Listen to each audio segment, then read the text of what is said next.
Okay, so this is going to be a small update as to what I read yesterday. So yesterday, as I said in the first clip, I was at work, so I wasn't able to do a lot of reading, but I was able to start reading Don't Open the Door, Crazy, Scary Stories and American Folklores. I was only able to read the first section, which is known as Common Fears, and there were a few good stories in here that I really liked, and then there were a few mid-okay ones. So the first one was called Watcher in the Woods. This one follows sort of like the fear like you're being watched or being followed, and it follows a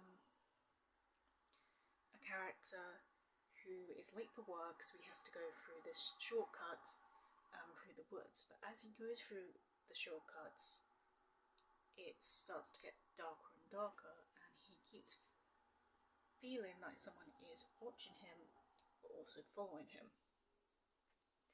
I put this one as a 3.5. It definitely is a common fear that you are being followed or being watched 100%. There was a bit at the end that I really liked, just the description of what this watcher sort of looked like, but it was a mid-tier story. The next one was Porcelain Doll. You can probably guess how this one goes. So this little girl, she gets this little porcelain doll for her mom. During the daytime, she's playing with it. She is absolutely in love with it.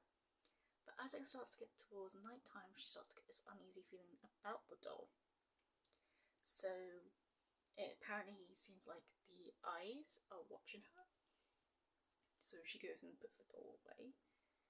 I'm not going to spoil what happens, even though you could probably guess the mild part that happens next. This one I gave a 2-star. It's a very common fear. Like, don't get me wrong, like, I see some of my siblings' toys and it's just like, that thing better not move in the night because I will scream or punch the hell out of it. The next one is called In the Corner. This one I actually rated 4 stars because this is actually one that I really enjoyed. The basic premise of the story is that there's this scarecrow in the middle of a cornfield called Frank. He's apparently really, really hideous, and all the children in the area absolutely hate Frank. But unfortunately, they have to go past this cornfield to get from school to the bus, so they got no choice but to see him. It became like a competition, or like a dare, a very common dare to go and touch Frank. And our main character gets dared to go and touch him because he is absolutely frightened of Frank. He plays it off, saying that I shouldn't do it because everyone does it, it's boring. So he gets dared to come back at night and touch Frank. But he pulls in the boy who dared him in the first place. So they go back at night to go and touch Frank, and something happens. Again, I'm not spoiling the ending, but I really did enjoy this one. The next one is called Deja Vu.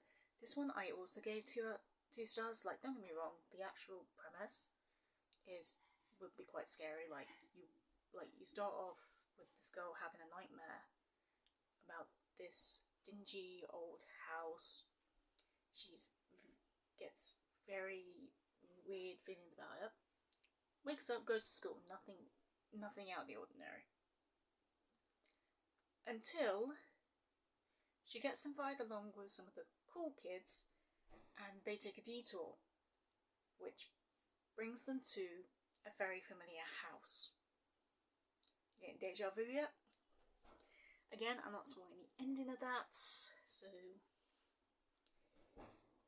you can figure out already yourself. The next one is Tangled in Seaweed. This one was another one that I gave 4 out of 5 stars. Just the actual overall creepiness of it. So there's this girl, I think her name was Julia in this one. She's camping with a group of friends, and there's this man who's telling all these ghost stories. Julia keeps asking him to stop, but he just doesn't.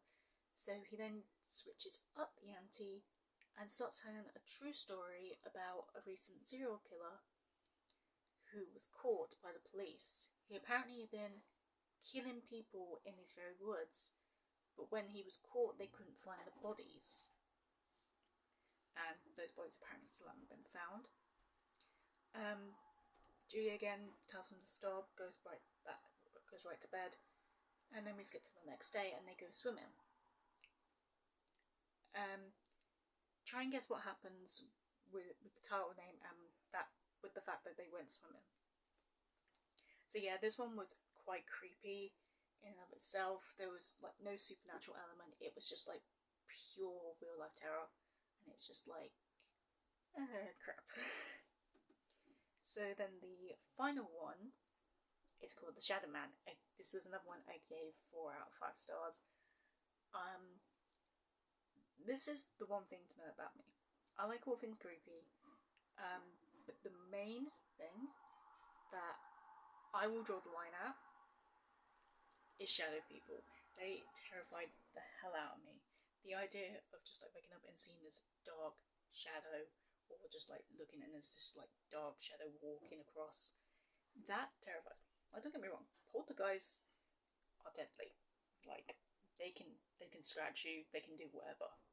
But the idea of just seeing something like just that dark mass, no.